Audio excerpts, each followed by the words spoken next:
guys, I'm Namrata. Welcome back to my channel and I hope you all are doing well. So आज का blog है specially mount Abu के लिए. So last 3 days से हम रह रहे थे उदयपुर में एंड हमें उदयपुर बहुत ही पसंद आया. उदयपुर में भी मैंने व्लॉग किया था और ऑलरेडी अपलोड कर दिया है. ऊपर आई बटन में और डिस्क्रिप्शन बॉक्स में आपको उसका लिंक मिल जाएगा. आप डेफिनेटली उसे चेकआउट करना. बहुत ही अमेजिंग प्लेस है. अगर आप राजस्थान आना चाहते हैं तो यहाँ पे आपको सारा ट्रेडिशनल कल्चर दिखेगा और बहुत ही सूदिंग और कामिंग वाइब आपको यहाँ पे मिलेगी. तो उसमें मैंने आपको दिखाया कि आप क्या क्या खा सकते हैं, आप कहाँ पे स्टे कर सकते हैं, क्योंकि हमारा होटल भी बहुत ही अमेजिंग और बजट फ्रेंडली होटल था. सो अब हम यहाँ से माउंट आबू के लिए निकल रहे हैं. आज के ब्लॉग में डे 1 का माउंट आबू का आपको दिखाऊंगी. हम कहाँ स्टे कर रहे हैं, अपना रूम टूर दूंगी और आप क्या क्या वहाँ पे खा सकते हैं और क्या क्या घूम सकते हैं. सो अब डायरेक्टली हम चलते हैं. सो हम दिल्ली से पहले उदयपुर आए थे बाय कार और अब बाय कार ही हम माउंट आबू जा रहे हैं. तो मैं आपको साथ साथ रास्ता भी दिखाऊंगी और अब हम यहाँ से चेकआउट करके निकल जाते हैं. सो अब हम आ गए यहाँ पे कचौड़ी खाने के लिए. सो यहाँ पे JMB बहुत ही फेमस है कचौड़ी के लिए. तो यहाँ पर हमने प्याज कचौड़ी ऑर्डर करी है. मैंने बहुत लोगों से पूछा था और हर किसी ने बोला कि अगर आपको प्याज कचौड़ी खानी है तो आप JMB पे आओ. तो JMB की टोटल 3 ब्रांचेज हैं यहाँ पर. आप किसी भी ब्रांच में जाके खाओगे आपको टेस्ट एकदम सेम ही मिलेगा. 1964 से ये ब्रांचेज यहाँ पे खुली हुई हैं और बहुत ही अमेजिंग यहाँ पे आपको प्याज कचौड़ी खाने को मिलेगी. तो अभी मैं आपको दिखाती हूँ कि यहाँ की प्याज कचौड़ी कैसी है और उसका टेस्ट भी कैसा है. This is how the kachori looks like. इसके ऊपर रेड और ग्रीन कलर की जो इन्होंने सॉस ऐड करी है उससे तो कचौड़ी का टेस्ट बहुत ही ज़्यादा बेटर हो जाता है. इससे बेटर कचौड़ी मैंने आज तक ट्राई नहीं करी. जैसे ही मैंने सबसे पहले इसे मुंह में डाला मुझे बहुत ही यम लगी. अगर आपको कोई अच्छी क्वालिटी की प्याज कचौड़ी ट्राई करनी है आपको डेफिनेटली यहाँ पे आना चाहिए. ये इनका कार्ड है, आप ऐसे लेके इन्हें कॉन्टैक्ट कर सकते हैं. अगर आप कुछ ज़्यादा सामान लेना चाहते हैं डिलीवर भी करवा देते हैं. और यहाँ पे हमने इसके बाद जलेबी ट्राई करी, वो भी हमें बहुत ही ज़्यादा अमेजिंग लगी. हेलो कर दो, हेलो ऐसे कर दो. तो अभी हमने यहाँ पे कचौड़ी और जलेबी खाई जो दोनों ही चीज़ें बहुत ही ज़्यादा टेस्टी थी.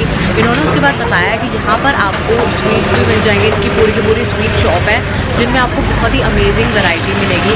यहाँ पे हमने बर्फ़ी ट्राई करी और नमकीन ट्राई करी जो दोनों ही चीज़ें बहुत बढ़िया थी. एक हमने यहाँ पे रसमलाई भी ट्राई करी, वो भी बहुत ही ठंडी थी और बहुत ही अच्छा टेस्ट था जो अभी तक मैंने कहीं भी ट्राई नहीं किया है. तो अगर आप यहाँ पर आते हैं ये चीज़ें बिल्कुल भी मिस मत करना. स्वीट में आपको बहुत ही अच्छे ऑप्शंस मिल जाएंगे. हमने यहाँ से बहुत सारी चीज़ें बैग भी कराई हैं जो अपने साथ हम दिल्ली भी लेके जाएंगे.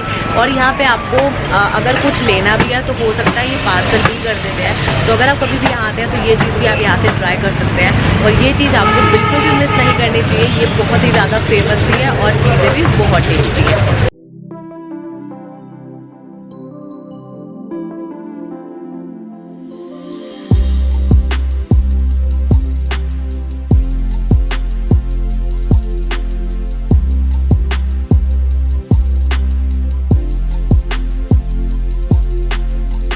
सो आज की हमारी नेक्स्ट लोकेशन है पंडित जी की लेमन टी. ये बहुत ही ज़्यादा फेमस है. सो अगर आप कभी भी सहेलियों की बाड़ी में आते हैं तो उसके जस्ट बिल्कुल सामने ही जो गली है वहीं पर आइए. बिल्कुल मेरे पीछे ये शॉप है, बहुत छोटी सी शॉप है और इन्होंने उस पर मेंशन भी किया है कि प्लीज़ शॉप पे मत जाइए, एक बार आप ट्राई करके देखिए. बहुत ही अमेजिंग है. ओनली ₹10 में आपको मिल जाएगी. एंड अगर आप कभी भी सहेलियों की बाड़ी की तरफ आते हैं तो आपको ये चीज़ ट्राई करनी चाहिए क्योंकि ये आपको कहीं भी पूरे उदयपुर में और नहीं मिलेगी. और ये बहुत ही सालों से बना रहे हैं और इसका टेस्ट भी बहुत अच्छा था.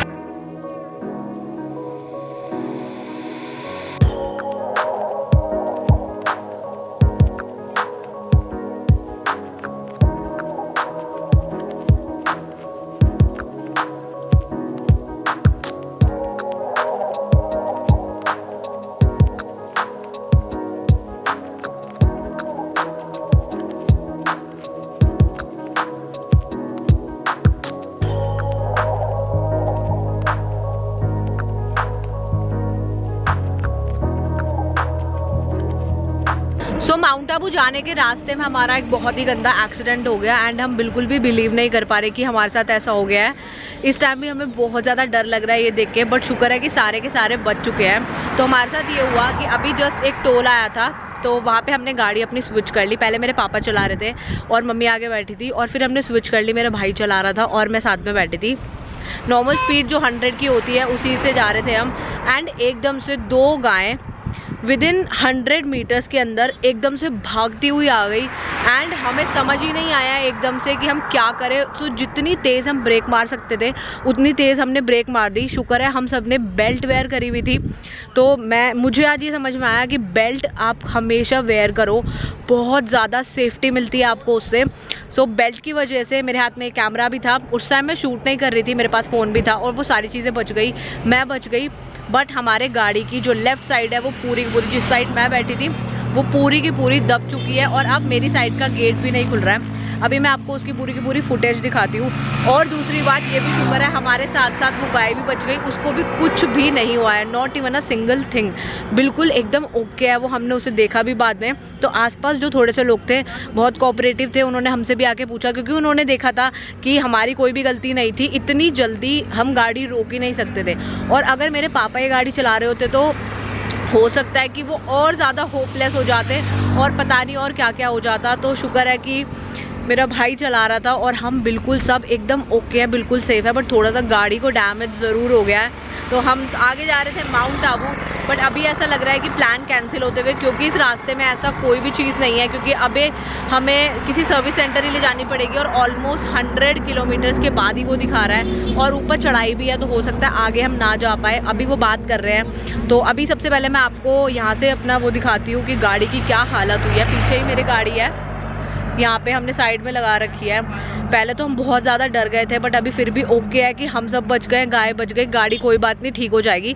सो कभी भी अगर आप इस रूट पे आते हैं थोड़ा सा ध्यान दीजिए, यहाँ पे कोई भी फेंस नहीं है, तो यहाँ पे गाय भैंस बहुत ही स्पीड से एकदम भागती हुई आई। अगर नॉर्मल स्पीड भी होती फिर भी हम थोड़ा और बचाव कर सकते थे, बट बहुत ज़्यादा स्पीड से आई। जितना हम बचा सकते थे उतना हमने बचा लिया और हम सब भी बच गए। तो अभी मैं आपको गाड़ी की हालत दिखाती हूँ। एंड से पूरी वो बच चुकी है बहुत ही बुरी तरीके से। शायद अब हम वापस भी जा सकते हैं उदयपुर। सो ये है गाड़ी की हालत। और क्या चीज? बस हेडलाइट ही थी। पार्किंग बंद करो, पार्किंग नहीं मजबूत है पापा, वैसे तो पूरी फिक्स है, पूरी मजबूत है, हिलेगी नहीं है इतनी।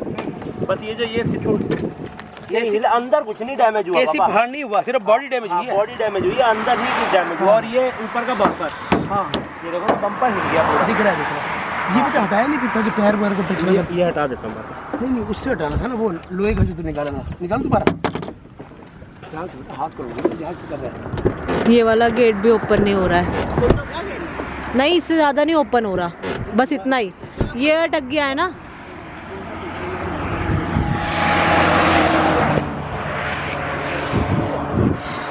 सो ये थी गाड़ी की हालत। अब हो सकता है अभी भाई ने बात करी है शायद, तो हम वापस उदयपुर जाएंगे और उदयपुर में जो भी सर्विस सेंटर है उनसे पहले चेक कराएंगे, क्योंकि इंश्योरेंस वगैरह सब है हमारा। सो अगर वहाँ पे कुछ हो जाता है तो वहाँ पे ठीक करा लेंगे, या फिर हो सकता है कि वहाँ पर वो थोड़े दिन रखें और हमें यहाँ से किसी और कन्वेंस से जाना पड़ेगा। ये तो आगे ही पता चलेगा आगे जाके। बट एंड में यही बोलूँगी, प्लीज़ सीट बेल्ट वेयर करो, चाहे आगे भी पीछे भी आपको वेयर करनी चाहिए। आप कहीं भी जा रहे हैं और हाईवे पे तो स्पेशली आपको वेयर करनी चाहिए। अगर हमने सीट बेल्ट नहीं पहनी होती तो हम भी सोचो 100 की स्पीड में एकदम से ब्रेक मार दी, सीधा आगे जाके घुसते और हमें भी पता नहीं क्या हो जाता। तो मैं आपको ये बोलूँगी, कभी भी अगर इतने लंबे रूट पर जा रहे हो तो थोड़ा सेफ्टी प्रिकॉशंस आपको लेने चाहिए, जिससे कि आप और आपकी फैमिली बिल्कुल सेफ रहे। सो लास्ट क्लिप में आपने देखा कि हमारी कार का एक्सीडेंट हो गया था, बट हम एकदम ओके थे, लेकिन कार की कंडीशन बिल्कुल भी ओके नहीं थी। सो हमने सोचा कि आगे माउंट आबू नहीं जाना चाहिए, क्योंकि हिल्स है आगे और वहां पे आपकी गाड़ी बहुत लोड ले सकती है। तो हमने डिसाइड किया सर्विस सेंटर दिखाते हैं। तो वापस हम 80 to 90 किलोमीटर सर्विस सेंटर लेके गए उदयपुर में। वहां पे उन्होंने बोला अगर आपकी कार अभी तक इतनी आप चला के लेके आए हो तो एकदम ओके है। और जितना भी उन्होंने देखा गाड़ी को, सिर्फ बाहर से डैमेज थी, अंदर से कोई प्रॉब्लम नहीं थी। हॉर्न बज रहा था, एसी अच्छे से चल रहा था और लाइट्स भी आगे की सही थी। तो हमें आगे कोई भी प्रॉब्लम नहीं हो। तो हमने सोचा कि हम अब वापस दिल्ली ही चले जाते हैं, क्योंकि माउंट आबू वापस जाने का कोई लॉजिक नहीं था। 1% अगर कोई भी इशू हो जाता तो हम बुरी तरीके से फंस सकते थे। तो हम वापस दिल्ली ले आए और एक आपके साथ एक चीज शेयर करना चाहूंगी, जब हम वापस जा रहे थे तो रास्ते में इतने सारे लोग थे जो हमें देख के ऐसे ऐसे एक्सप्रेशंस दे रहे थे कि हाय इनकी गाड़ी को क्या हो गया, बंदे बच गए कि नहीं बचे, किसी को लगी तो नहीं। क्योंकि जब हम भी कहीं जाते थे तो हम लोगों को देखते थे, लोगों की जो टूटी फूटी गाड़ियां रास्ते में पड़ी होती, हम देखते थे यार कितना गंदा एक्सीडेंट हुआ है, ये गाड़ी यहाँ से बच गई, बंदे का क्या हुआ होगा। तो हम फील कर सकते थे कि लोगों के मन में क्या चल रहा होगा कि इनकी गाड़ी का कैसे एक्सीडेंट हो गया ये वो। और हम अंदर एकदम चिल्ड आउट बैठे थे क्योंकि हमें पता था कि भाई सिर्फ बाहर से डैमेज है, अंदर कोई भी प्रॉब्लम नहीं हुई है। अगर आप कभी भी ऐसे लंबे रूट में जाते हो तो मैं आपको सजेस्ट करूंगी प्लीज प्लीज, चाहे फ्रेंड्स के साथ जा रहे हो, किसी के भी साथ जा रहे हो, बेल्ट पहनना बहुत जरूरी है। किसी के भी साथ एक्सीडेंट हो सकता है और ये एक कॉमन चीज है। जब हम सर्विस सेंटर गए उन्होंने भी हमें यही बताया कि ये बहुत ही कॉमन चीज है यहाँ पर। और अगर आप किसी भी ऐसे रूट में चले जाओगे जहाँ पे हाईवे है तो वहां पे हर जगह आपको फेंस नहीं मिलती है। तो सर्विस सेंटर पे पहले भी ऐसी एक्सीडेंट के साथ कार्स आई हुई हैं तो उनको पता है कि ऐसी प्रॉब्लम्स हो जाती है, तो थोड़ा ध्यान से रह के चलो। और हमारी कार अब एकदम ओके है, बस अभी थोड़े दिनों में वापस आ जाएगी। हमने सर्विस सेंटर दी हुई है, हमने इंश्योरेंस कराया था इसलिए हमें क्लेम मिल जाएगा। और अगर हमने इंश्योरेंस नहीं कराया होता तो 1 लाख से ऊपर का खर्चा बैठ जाता। इसी दिन के लिए लोग इंश्योरेंस कराते हैं। सो भाई अगर इंश्योरेंस नहीं कराई है तो प्लीज इंश्योरेंस कराओ और उसका क्लेम आप ले सकते हो। भगवान ना करे, वैसे तो किसी दुश्मन के साथ भी ना हो कि ऐसा कुछ, लेकिन अगर कभी ऐसा हो जाता तो आप उसका क्लेम का फायदा उठा सकते हो। सो आज के ब्लॉग के लिए बस इतना ही। कभी जिंदगी रही तो मैं जरूर माउंट आबू जाऊंगी और कार से ही जाऊंगी और आपके लिए जरूर वो ब्लॉग शूट करूंगी। सो आई होप आपको आज का ये ब्लॉग पसंद आया होगा। इसमें वैसे पसंद आने वाली ऐसी कोई खास बात नहीं है, बट एक इन्फॉर्मेटिव वीडियो थी। सो आई होप आपके लिए हेल्पफुल रही हो। अगर पसंद आई हो तो लाइक, शेयर और मेरे चैनल को सब्सक्राइब करना ना भूलना। और अगर कुछ कमेंट में कहना चाहते हैं तो आप कह सकते हैं। और कोई नई चीज देखना चाहते हैं मेरे चैनल पे तो वो भी मुझे कमेंट में बताएं, मैं जरूर उसे क्रिएट करने की कोशिश करूंगी। सो मैं आपसे मिलती हूँ अपनी नेक्स्ट वीडियो में, तब तक के लिए बाय।